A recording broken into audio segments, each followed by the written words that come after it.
Edu, que es, bueno, un poco la diferenciación de costos, ¿no? Les recomiendo que lean en el capítulo de Sapeninsky el modelo de costo utilidad de volumen y tiene mucha, o sea, habla mucho de qué tipos de costos existen. Bueno, los costos directos e indirectos, básicamente a nosotros nos van a interesar para el modelo de costo utilidad de volumen una gran diferenciación que es lo que llamo, por un lado voy a tener los costos fijos y por otro lado voy a tener los costos variables.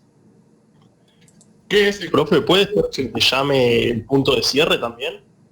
También hay alguna bibliografía bien española, bien gallega, que lo hablaba con esa terminología. Creo que tiene ¿Qué que es el ver costo variable? el punto de Sí, cierre cuando es decime. financiero y el costo, el punto de equilibrio cuando es general. En el punto, En realidad nosotros el punto de equilibrio lo vamos a ver financiero y en cantidades, o sea que es lo mismo. Es una cuestión de terminología, nada más. Okay. Profesor, ¿cuál es el capítulo que nos dijo que leamos del libro? Fíjate en el índice del libro de Sapeninsky, el que creo que es el capítulo 2 o el 3 del modelo de costo utilidad volumen. El capítulo 3 está. Sí, el 3. Bueno, vamos avanzando. Por un lado vamos a tener los costos fijos y los costos variables. ¿Cuál es la principal diferencia entre un costo fijo y un costo variable? El costo variable es el que va a variar, valga la redundancia, según la cantidad producida. Vamos a poner un ejemplo. Materia prima, horas hombres, energía, todo eso que si yo produzco más o produzco menos, me va a aumentar el costo porque está íntegramente relacionado con el producto, o sea, con la mercadería que yo produzco, ¿no? Y el costo fijo es el cual no va a variar según la cantidad que yo fabrico, por eso se lo llamaba fijo, ¿no? Primero vamos a explicar un poco cuál es la función de ingreso total. Va a estar definida, es una función lineal muy sencilla, que ingreso va a ser igual a P por Q, o sea, al precio en el cual yo vendo mi mercadería por la cantidad vendida. Y después vamos a tener la función costo total, que costo total va a ser igual a costos fijos más el costo variable unitario por la cantidad producida. ¿Se entiende? Entonces, si yo grafico esto, fíjense que voy a tener por un lado el ingreso, acá voy a tener las cantidades producidas y voy a graficar mi función ingreso. Dijimos que era P por Q, o sea, va a salir del ordenador de origen, porque si yo no produzco nada, no me entra nada de plata, y después, bueno, la pendiente de esto me la va a marcar obviamente el precio, ¿no? Después voy a tener los costos fijos, fíjense que va a estar siempre el mismo valor, o sea, la plata, ingreso podría ser dinero también, el dinero que yo gasto en costos fijos no va a variar según la cantidad que yo produzca. Y después voy a tener la función costo total, que obviamente la pendiente de la función costo total acá va a salir. No va a salir desde el ordenador de origen, porque si yo no produzco nada y no vendo nada, los costos fijos los voy a tener igual. O sea, los voy a tener que pagar y erogar igual. Entonces va a arrancar de donde salen los costos fijos y obviamente a medida que voy produciendo más, mi costo total va a ir aumentando, ¿no? ¿Cuál es el punto de equilibrio? Bueno, el punto de equilibrio es donde se cruzan las dos funciones, ¿no? Y este punto de equilibrio, ¿qué me va a determinar? Cuando el estado de resultados mío va a ser cero. O sea, cuando la empresa no gana ni pierde. ¿Se entendió hasta ahí? Sí, perfecto. Bien. Sí, profe. Como adelantaba anteriormente, el punto de equilibrio puede ser medido en pesos o en cantidades, ¿no? Vamos a ver la fórmula para medirlo en cantidades.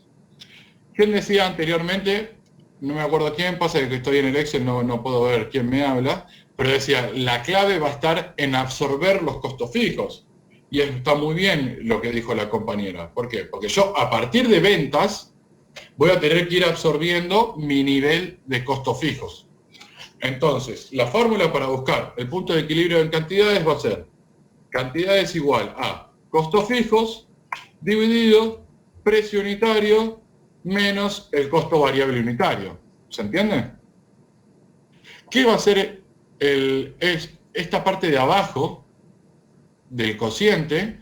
Va a ser lo que se llama la contribución marginal unitaria, o sea, lo que yo gano por cada unidad vendida. ¿Se entiende? Entonces, si yo ya sé mi contribución marginal unitaria, o sea, lo que yo gano por cada unidad vendida, lo único que tengo que hacer para saber cuándo dejo de perder plata es buscar cuál va a ser mi nivel de costos fijos y dividirlo por la contribución marginal unitaria, que no es nada más que el precio unitario en el cual yo vendo mi mercadería menos mi costo variable unitario. Esto va a explicar la cantidad que yo tengo que vender para absorber la totalidad de mis costos fijos. Esto es lo que hablábamos antes de medir el punto de equilibrio en cantidades, pero también lo podemos medir a nivel de facturación o en dinero, ¿no? Que las cuentas del estado de resultado o del balance siempre las vamos a tener valuadas en pesos. Entonces, mi punto de equilibrio en pesos va a ser igual a la cantidad de costos fijos que yo tengo dividido 1 menos el costo variable sobre ventas. Esta es otra forma de explicar la contribución marginal en pesos. ¿Cómo pueden calcularlo? Bueno, hay muchos que les resulta un poco más sencilla esta fórmula. Entonces, si yo quiero sacar mi punto de equilibrio en pesos y lo saqué primero en cantidades, ¿qué tengo que hacer con las cantidades? Para ver cuántos pesos significa. Multiplicarlo por la contribución marginal en pesos. No, Multiplicarlo por el precio. muy bien, multiplicarlo por el precio. Si yo sé que tengo que vender, que mi punto de equilibrio son 5.000 cantidades y mi precio es 10, bueno, yo sé que mi punto de equilibrio en pesos va a ser de 50.000. Multiplico las cantidades que tengo que vender por el precio de venta que tengo definido. Bueno, un poco acá vamos a introducir, los contadores por ahí están un poco más cancheros, a los que vienen de administración u otras carreras les va a venir bien este repaso. Es un repasito rápido de cómo funciona un estado de resultados, ¿no? Donde voy a arrancar siempre por las ventas, que van a estar definidas mi nivel de ventas por el precio que yo defina, por la cantidad que vendí. A las ventas le voy a restar el costo variable, o sea que es mi costo variable unitario, cuánto me sale producir una unidad, por la cantidad que haya definido en ventas, que haya vendido, y esto me va a dar la contribución marginal, medida en pesos, ¿no? Esta cuenta acá en el estado de resultados va a ser, por ejemplo, no sé, 50.000. ¿Me explico? Fíjense que esta es la contribución marginal, es lo mismo de lo que estábamos hablando antes. A la contribución marginal... ¿Cómo contribución marginal? ¿Es la contribución total de todas las ventas eso o no? Y sí, por eso, la contribución marginal puede ser unitaria o puede ser total. Ah, ok. Para mí es unitaria, por eso. Claro, no, la contribución marginal puede ser total. Fíjense, ¿ustedes ven cuando selecciono? Esto es la contribución marginal en porcentaje, ¿no? O sea, que me va a decir, che, que si yo te doy la contribución marginal en porcentaje, digo, che, mi contribución marginal es un 30% del nivel de ventas. Y no te digo por ahí cuál es el costo variable. Entonces, pero vos ya sabés que si vendiste, no sé, 100.000 y la contribución marginal tuya es del 30%, vas a ver que acaba de haber 30.000. Perfecto. Después vamos a restarle los costos fijos en el estado de resultados. Los costos fijos, recordemos, son aquellos que no van a variar durante el ejercicio. Y voy a tener el EBIT o el EBITDA. EBIT significa, hay muchos que lo llaman a esto resultado operativo también, pero a mí me gusta empezar a ir introduciéndoles de a poco un poco de lo que es la terminología en inglés, no porque me haga de cipayo ni por nada, es una cuestión de bibliografía, o sea, hoy en día no tenés bibliografía decente traducida, creo que del año 2005, 2006, 2007 para acá, no tenés una buena bibliografía de finanzas traducida, ¿no? Esto pasa mucho y en las universidades terminamos explicando a veces conceptos viejos. pero bueno, yo en algún cuatrimestre he dado algún paper en inglés para que lean y se me han quejado en el centro de estudiantes, entonces no lo hice más. Pero nada, es así. Hoy en día creo también con el Google Translator y demás se puede ir avanzando un poco. El EBIT es Earning Before Interest and Taxes, o sea, ganancias antes de impuestos y de intereses. ¿Qué pueden ser los intereses? Bueno, esto que les decía, si yo cuando les hablaba, ¿te acordás de si necesito tomar un préstamo o un descubierto en el banco o descontar un cheque? Esa porción de intereses que yo estoy dejando de ganar para financiarme, lo voy a tener que reflejar en el estado de resultados. Y la D, la A, es por depreciaciones y amortizaciones, que eso es algo que se incluye también en el estado de resultados. Ya vamos a ver cómo, de qué manera se incluyen. ¿Por qué? Porque como hablaba antes, esto por ahí a los contadores les va a sonar un poco más, las depreciaciones y las amortizaciones se incluyen en el estado de resultados, pero a mí no me generan una efectiva salida de dinero. Yo el auto lo compré el año pasado. Si bien el fisco me dice a mí, vos amortizátelo en el tiempo, yo este ejercicio en el 2020 no me estoy llevando plata para comprar el auto. Yo los 100.000 pesos los gasté el año pasado. Ahora me toca amortizar 20. Bueno, tengo que reflejar 20 en el balance y en el estado de resultados, pero no es una salida de dinero. Y acá, como les decía siempre, chicos, vamos a ir mucho más por los percibidos, ¿no? Para eso del flujo de fondos. Pero bueno, ya vamos a ver más adelante cuál es el tratamiento de las amortizaciones en la administración financiera. Pregunta que he tomado hace 2 semanas en el final oral, así que les recomiendo que lo tengan bien desde la teoría. Después, obviamente, va a venir, si dijimos que el EBIT era Earnings Before Interest and Taxes, van a venir los impuestos, que es el impuesto a las ganancias. Después va a venir mi resultado, ¿no? Yo te digo que la empresa está en equilibrio. Significa que acá tengo el cero, ¿eh? Porque hay veces que me ponen el cero acá y tenemos problemas. Lo importante, igualmente si tengo cero acá, obviamente voy a tener cero acá, ¿no? Porque sí, tendría un quebranto, sí. Bueno. ¿Cuál es el tratamiento que van a tener las depreciaciones y las amortizaciones en el punto de equilibrio? Profesor, una pequeña duda. En el Sí. resultado abajo, ¿se consideran las depreciaciones y amortizaciones o no? Bien. Sí, siempre nosotros, ¿qué hacemos con las amortizaciones y las depreciaciones y con las amortizaciones? Básicamente, lo que hacemos es, las voy a sumar acá, las voy a restar, perdón. O sea, las voy a pasar a pérdida y después las voy a sumar.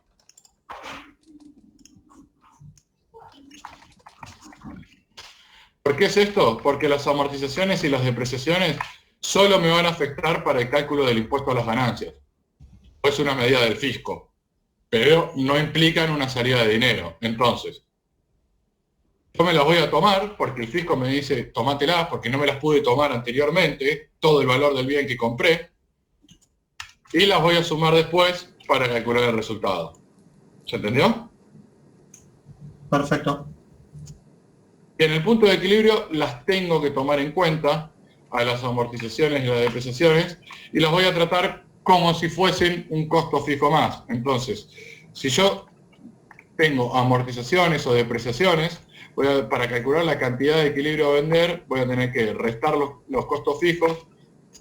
Voy a tener que, a los costos fijos dividido el precio unitario menos el costo variable unitario, que esto recordemos es la contribución marginal unitaria, lo voy a tener que sumar a las depreciaciones dividido la contribución marginal unitaria nuevamente. ¿Se entendió? Ahora en la ¿Puedes práctica, repetir esto último? No.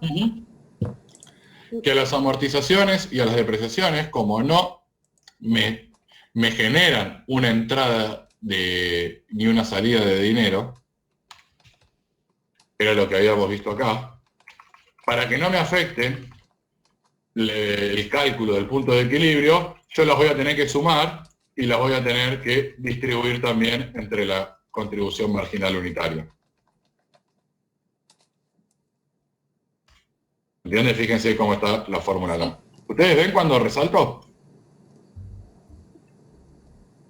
Sí, sí, se ve. Genial.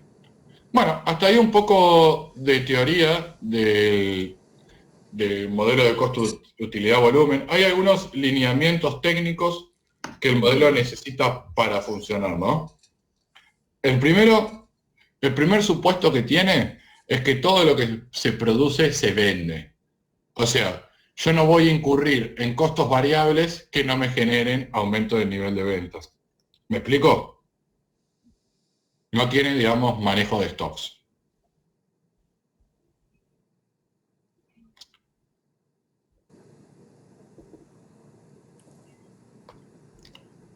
Otro problema que tiene el modelo de costo-utilidad de volumen, o otro supuesto que tiene, es que no mide la capacidad instalada de producción. ¿A qué me refiero? Los costos fijos se van a mantener constantes y yo puedo producir y vender todo lo que quiera, cuando sabemos que en la realidad no es así. Si yo te digo, bueno, tengo una Q de equilibrio de, no sé, 2.000 unidades, se supone que vos vas a tener un esquema de costos fijos, o sea, de costos de fábrica y demás, para más o menos producir ¿cuánto? Un 100% más arriba que tu punto de equilibrio. Bueno, el modelo de costo-utilidad-volumen, según cómo está planteado el modelo, vos podrías producir todo lo que quieras, ¿no? Cuando en la realidad no es así. Tenés una capacidad instalada, ¿no?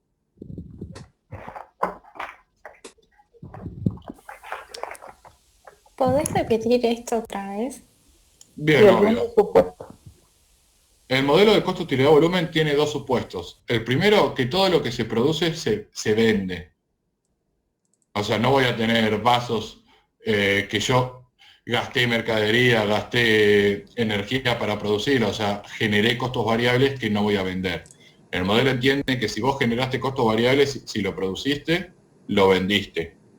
Que en la realidad sabemos que no es así. A veces podés calcular mal y producir, no sé, 5.000 vasos y se viene una depresión económica y te quedaste con los vasos en stock. Eso no lo contempla el modelo.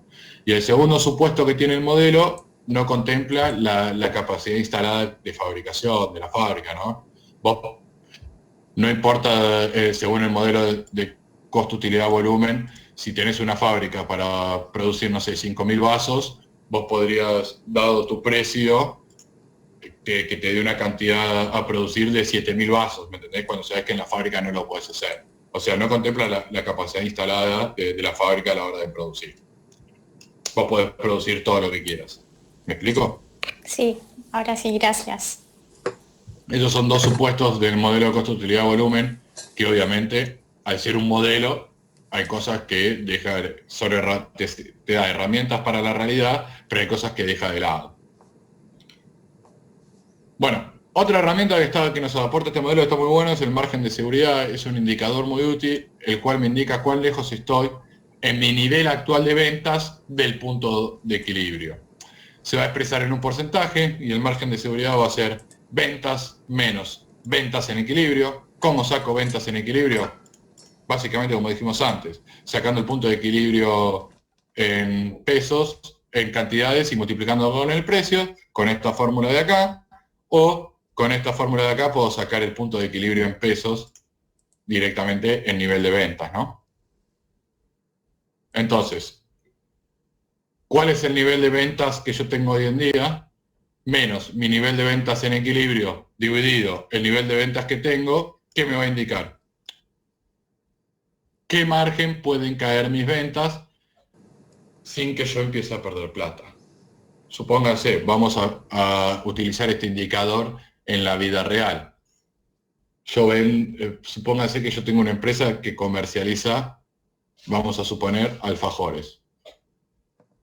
Y digo, chao, se viene la pandemia, se viene la cuarentena, yo creo que va a disminuir el consumo de alfajores porque mi principal canal de venta son los kioscos y la gente va a estar circulando menos por la calle, por el supermercado y va a comer menos alfajores. Entonces, si vos sos un CEO, ¿qué le vas a preguntar a tu gerente financiero? Che, ¿cuánto puede caer nuestro nivel de ventas en estos 3 meses que se vienen hasta que empecemos a perder plata? Entonces, utilizando el modelo de costo-utilidad-volumen, el gerente financiero te agarra y te puede decir, no, bueno, si las ventas se disminuyen en un 35% de cantidades o de plata, nosotros igual no perdemos plata, ¿no? La empresa no entra en pérdida. ¿Se entendió? Sí. Y es un indicador súper rápido que te da un panorama bien claro de cuál es la situación en dos cuentas, en una cuenta que es súper sencilla de hacer. Agarrás el estado de resultados y ya está. Algo que se utiliza mucho también en la práctica, no solamente de punto de equilibrio, sino que tiene que ver un poco con esto de que hablaba recién, de ver escenarios y demás, es lo que se llama el análisis de sensibilidad, ¿no? Es una herramienta que se utiliza para evaluación de distintos escenarios. Lo que se realiza es modificar una sola variable dejando a las demás constantes. ¿Hay alguien que estudie economía acá? Porque a los economistas les encanta hacer esto. Se llama ceteris paribus. Que, a ver, te permite hacer un análisis. Los economistas lo utilizan mucho para ver, bueno, ¿cómo me va a afectar en la economía si solo modifico la tasa de interés y dejo todo lo otro, todos los otros botones de la economía constante, ¿no? Entonces, bueno, ¿qué va a pasar con las otras variables? ¿O qué va a pasar con el escenario? Solamente modificando una variable. Y a mí se me va a ir moviendo justamente, ¿qué? El punto de equilibrio. Entonces, fíjense, acá, esta era mi carpeta, me acuerdo que le tuve que sacar fotos para poder mostrárselo, ya que no tengo pizarrón. Vamos, bueno, ¿qué va a pasar con el punto de equilibrio si aumenta el precio? Si ustedes, espero que estén tomando nota, si ustedes miren, si yo aumento el precio, ¿qué me va a aumentar? La pendiente de la función ingreso. ¿Ven? Acá en el grafiquito, cómo tengo la función de ingreso original y después voy a tener la función ingreso 2, que es cuando me aumentó el precio. Entonces, va a aumentar a cantidad vendida. Si yo solo aumento el precio, no toqué los costos fijos, no toqué los costos variables, mi contribución marginal unitaria va a ser mayor, entonces voy a ganar más plata a cada unidad vendida. Eso significa que la pendiente de la función ingreso va a ser más empinada, ¿no? ¿Y qué va a pasar con el punto de equilibrio? Se va a desplazar hacia la izquierda. ¿Qué quiere decir que se desplace hacia la izquierda? Que voy a necesitar vender menos cantidades para alcanzar el punto de equilibrio. Entonces, volvemos al ejemplo inicial.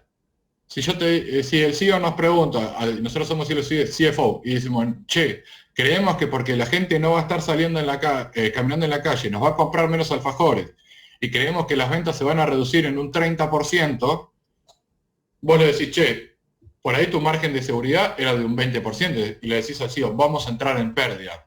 Entonces, una de las medidas que vos podés hacer es decir, bueno, ¿cuál es la sensibilidad del precio? Por ahí no voy a tener tanta competencia. El que compra mi alfajor va a comprar porque me lo va a comprar a mí, no porque en el kiosco va a mirar el precio de cuánto está mi alfajor. Entonces, ¿qué podés hacer?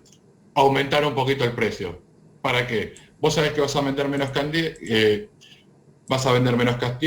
va a ser un contexto donde tu competencia no va a estar en un alfajor al lado de otro, esto es bien de marketing, sino que el que compra tu alfajor lo va a comprar porque le gusta el alfajor. Entonces, subiendo un poco el precio, puedo disminuir mi cantidad para entrar al punto de equilibrio y puedo zafar de la pérdida. ¿Se entiende? Y después, bueno, tenés todas las herramientas que vimos en microeconomía de cuál va a ser la elasticidad del precio de la demanda y demás, ¿no? Pero esto complementa un poco ese análisis. Profesor, lo único un detalle, ese 30% no es cuánto te pueden caer las ventas para que llegues al equilibrio, sino es el porcentaje que estás encima del equilibrio. Claro, pero vos pensás que estás yendo todo sobre el nivel de ventas. Eso es cómo se plantea el cociente o la relación. Entonces, si a este nivel de ventas que vos tenés acá, este nivel de ventas cae un 30%, estás con ventas en equilibrio.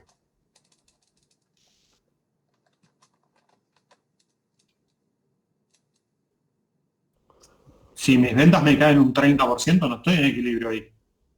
Ese nivel de ventas en el equilibrio, sí. Si me caen un 30%, tengo que estar un 9% abajo. Estoy un 30% arriba, del equilibrio, al caerme un 30%, estoy abajo. No, estás en un punto cero. Mira, suponete que vos vendés 100.000 pesos, ¿está? Y tu punto de equilibrio, vamos a poner que es 50. Tus ventas en equilibrio.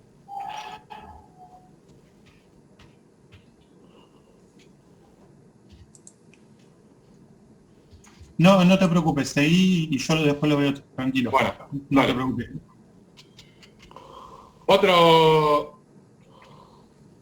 Otro análisis de sensibilidad que hacemos es, bueno, ¿qué pasa si bajan los costos variables?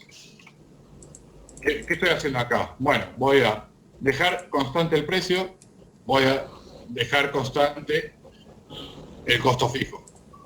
Entonces, ¿qué puedo tomar como fábrica de alfajores? Bueno, empecemos a disminuir un poco la calidad del chocolate que hacemos en la cobertura. Antes le poníamos, no sé, 80% cacao, vamos a ponerle 60% cacao. El alfajor me lo van a comprar igual, bajamos los costos variables para no subir el precio, ¿no? ¿Qué pasa si bajo los costos variables? Va a disminuir la función de la pendiente costo total, fíjense, ¿por qué?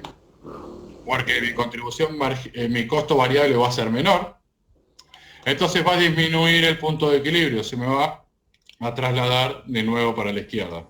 Va a aumentar mi resultado si la cantidad de ventas se mantiene constante. Bueno, ¿alguna pregunta sobre los análisis de sensibilidad? Además, hay millones que se pueden hacer. Yo le puse 2 ejemplos, no los voy a marear con muchos, pero es para, bueno, ¿qué pasa con los costos fijos? Bueno, me va a aumentar también mi punto de equilibrio, ¿no? Algunas consideraciones sobre el modelo, bueno, esto ya lo vimos, no considera la capacidad instalada de la fábrica, si bien los costos fijos no varían, tiene un límite de producción no reflejado en el modelo. El modelo presume que todo lo producido se vende al final de ejercicio, por lo cual no se incurren en costos variables que no van a ser transformados en ventas o sea en ingresos. Y la tercera, que me faltó decirla, menos mal que me la anoté acá, si se posee más de una línea de producción, se debe calcular el punto de equilibrio para cada producto. Para ellos lo que se hace es, se prorratean los costos fijos.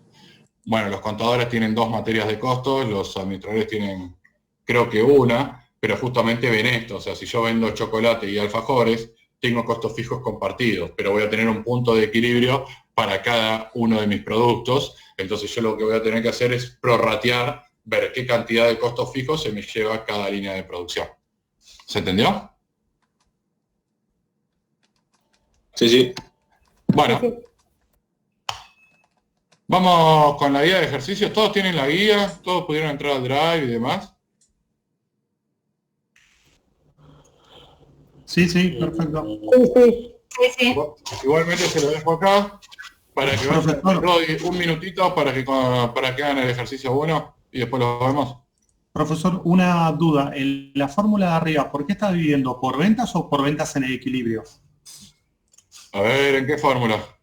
En la de recién que te había dicho, la de Por margen de seguridad.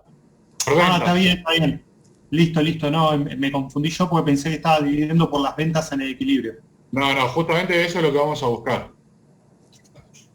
¿Cuánto puede caer mi nivel de ventas? Perfecto. Juan, ¿dónde Bueno, está le doy la un guía? minutito ¿De para- qué partes son? Les Costo, doy utilidad, 5 volumen. minutitos para que hagan el ejercicio 1, 2 y 3, lo intenten plantear en sus casas y volvemos.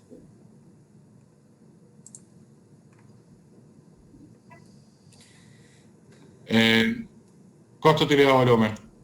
Sí, es la que sigue a lo de cálculo financiero.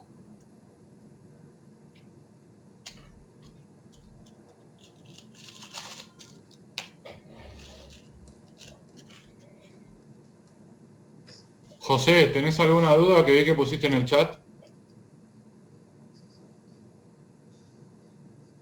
Aprovechemos ahora y la vemos.